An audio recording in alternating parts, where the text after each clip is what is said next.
Så adgang og indhold, som sagt, er inde på Simpleo og på Zoom.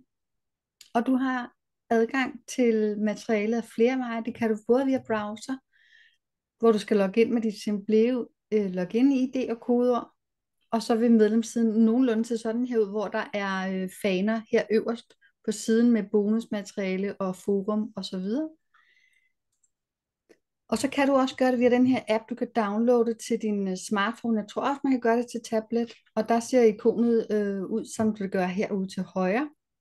Men du vil se det her billede med damen her. Det er altså det, som er gennemgående igennem uddannelsen. Så det vil, fordi hvis du har købt flere ting, jævnfør det her, vi taler om med, hvis man har købt flere kurser, og så tænker, det kigger jeg på, og så når jeg det ikke og sådan. Det kan være, at du har købt flere kurser i sin Simpleo, eller flere ting, så vil du kunne have flere emner, flere kategorier at vælge ind under, og der vil uddannelsesdelen til den her uddannelse altså have det her billede, så du kan genkende det.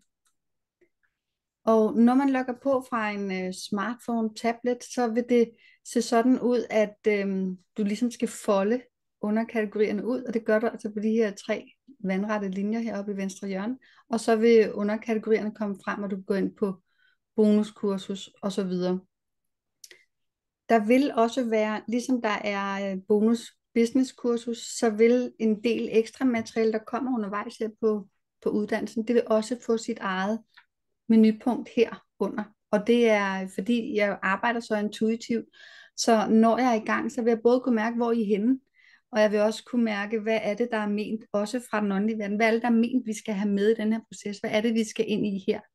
Og således vil jeg kunne mærke, hey, der skal noget lyd på her, eller der skal nogle billeder, eller jeg skal have lavet nogle illustrationer, eller hvordan det nu er, at det skal tilføres yderligere måder at gribe emnet an på. Så det vil også komme ind der. Bonusmateriale vil jeg blot lige nævne, fordi det altså er temmelig omfattende. Og Christina har jo været på Flow and Grow Business og kender den her, kender, hvad hedder det, omfanget her. Det er stort, og der er meget. Det er online kursus, der ligger derinde. Det er lavet på baggrund af et 10 ugers businessforløb, som handler omkring, hvordan kan vi have en business, men en spirituel praksis. Hvordan kan vi både få guidance, hvordan kan vi få inspiration, hvordan kan vi manifestere, hvordan kan vi holde energien, hvordan kan vi gøre det fra et autentisk sted i os, og så videre. Så hele den her spirituelle praksisdel bliver altså behandlet på det her Flow and Grow Business online kursus. Og det jeg blot vil sige, det er, at det var 10 uger, det var omfattende, det er lavet til det her online kursus, men vær opmærksom på, det er temmelig omfattende. Der er 14 moduler, 30 lektioner derinde, der er meget materiale.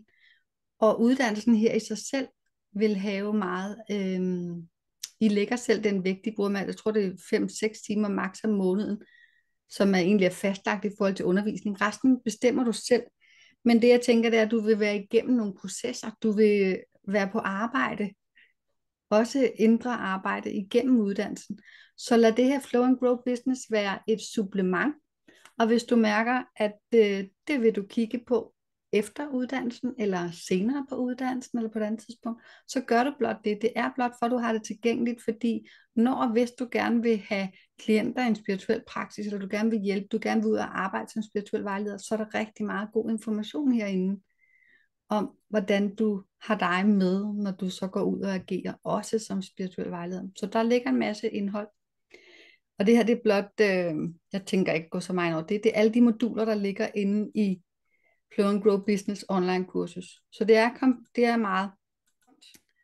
Men igen, tag det i dit tempo, du oplever, tag det i forhold til, hvad du oplever hænger sammen med dit øvrige liv også, fordi som sagt er det jo selvfølgelig den her spirituelle vejlederuddannelse, der er fokus, men det her det er bare rigtig godt nice to have, også når du er færdig som spirituel vejleder. Altså clairvoyance til forskel fra, der er det jo mig, der sidder og taler. Coachingen, der vil jeg ofte sidde heromme på den anden side, og jeg kan åbne whiteboards herinde i Zoom, sådan så det kan være, at vi lige sidder og drøfter, og det kan være, at du har det som, jeg vil gerne lige drøfte den her ting, eller jeg synes, det er vanskeligt at balancere med det her, det kunne jeg ikke lige få en coaching-session på det. Som regel så tager det 45 minutter, fordi der kan godt være lidt pres på under de her coaching, men jeg tager det altid som lidt, okay, så hvad kan du mere lære, hvad kan du mere gøre? Og så er det mere en dialog, som man kan sige, Det, der sker i coaching, det er, at jeg ikke sætter mig til side, og så kun giver budskaber, men der er jeg mig.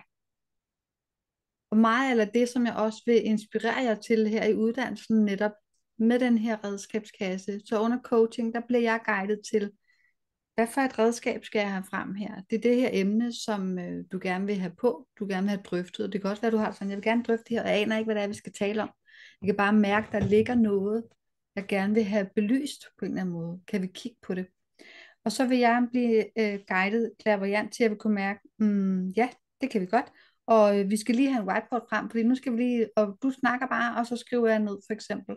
Så det er, kan man sige, måske hovedprincippet af det, som jeg også er med til at lære her på uddannelsen, det er at blive guidet intuitivt til, hvordan det er, noget skal gribes an. Og så med jeres egen form. Giver det mening? Ja, så dermed så har du jo mig som coach, som bliver guidet clairvoyant eller intuitivt via redskabskassen. Og det er på samme måde, som I vil opleve, når I er spirituelle vejledere. Det er, at I har jeres egen form. Så I har en redskabskasse. I har teknikker og værktøjer. I har indsigt. I har teori, som er fået på. Men I har også jeres egen form. Og nogle kan lide, at det er walk and talk, eller nogen kan lide, jeg skal lige have det op og lægge på en briks, eller hvad det nu er, eller nogen kan lide, ved du hvad, vi skal sidde i nogle kurvestol her, og så skal vi have noget te, og der er bare snak, eller hvordan du nu er. Så dermed er det, I får jeres helt egen form, samtidig med, at I har klienterne. Noget af det, som vi troede var velbevaret, og som blot er, nogle gange så er det anderledes, men også fordi der er brug for, at vi vivler op i energierne, at vi forandrer. Og det I får, jeg har skrevet også i noget af materialet, den her nye identitet som spirituel vejleder. Det er jo både sådan om et år, at det her med, hvem er du så? Nå, hvad har du så lavet først nu? Men den her følelse, og jeg er spirituel vejleder. Og hvad indebærer det? Jamen det indebærer for eksempel, at jeg intuitivt, at jeg guides intuitivt, at jeg samskaber med den åndelige verden, at jeg guides til, hvordan jeg guider andre, at jeg guides intuitivt til, hvordan jeg bedst hjælper. Og så anvender jeg de redskaber, jeg har, eller det flair, jeg har, det potentiale, jeg har, de metoder, der ligger til mig. Men jeg har samlet det, man kan sige, jeg har samlet det under en paraply. Jeg har redskabskassen, jeg har samlet det under et felt, en overskrift. Og den her nye identitet er I jo med til at skabe hver især. Så det er jo ikke blot en støbeform. Det er jeres egen individuelle form, I skaber undervejs, via både den personlige udvikling, via den faglige og via den spirituelle udvikling. Og denne form, som I indtager, den her tilstand, det nye sted, I træder ind som spirituel vejleder, vil være individuel, men vil være et nyt sted, hvor I ikke har været før. Og det er derfor, jeg anbefaler, da vi startede, mærk ind, hvor I er nu. For I kommer til at være et helt andet sted. Men strukturen er altså lavet som på uddannelsen. Der er en struktur, jeg er super struktureret som menneske, så der er en struktur, men der er altid store rammer, sådan så intuition kan komme ind under, og sådan så, at jeg ud fra, hvor I er hver især, vil kunne lave yderligere materiale, for eksempel lydfiler eller andet, der skal lægges ind tilgængeligt. Og det kan være også ud fra, hvis jeg har coaching med en af jer, hvor at det kommer frem den her med, men den her del, den vil jeg gerne udforske lidt mere. Jamen, så kan det være, at jeg laver noget materiale, så det bliver tilgængeligt at udforske noget mere, selvom det ikke var i kompendiet eller noget, ikke? Så tilfører jeg det. Så dermed er I med til at skabe den form, som der er her på uddannelsen, fordi det er så individuelt.